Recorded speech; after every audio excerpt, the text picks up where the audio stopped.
ગુજરાતના જાગૃત નાગરિક ભાઈઓ બહેનો સૌને મારા નમસ્કાર। આજે સૌને એક નમ્ર વિનંતી સાથે મહત્વપૂર્ણ સંદેશ આપવા હું ઉપસ્થિત થયો છું। આપણે સૌ જાણીએ છીએ કે તારીખ 26 એપ્રિલે રાજ્યમાં સ્થાનિક સ્વરાજ્યની સંસ્થાઓની ચૂંટણી યોજાઈ રહી છે। આ માત્ર એક ચૂંટણી નથી, પરંતુ આપણા લોકતંત્રનો પવિત્ર ઉત્સવ છે। લોકશાહી પરંપરાના મતદાન એ અધિકાર સાથે નાગરિક તરીકેનું કર્તવ્ય પણ છે।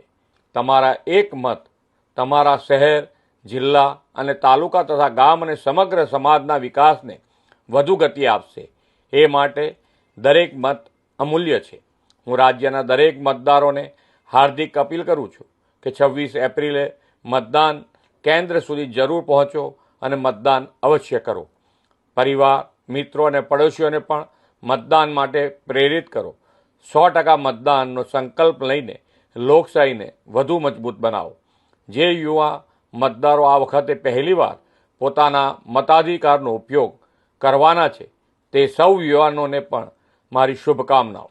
સૌ સાથે મળીને જનભાગીદારીથી વિકસિત ભારતથી વિકસિત ગુજરાતના નિર્માણ માટે આપણા પવિત્ર મતાધિકારનો અવશ્ય ઉપયોગ કરીએ। ચાલો 26 એપ્રિલે આપણે 100% મતદાન કરીને લોકશાહીના આ મહાપર્વને સફળ બનાવીએ। ભારત માતા કી જય, વંદે માતરમ, જય જય ગરવી ગુજરાત।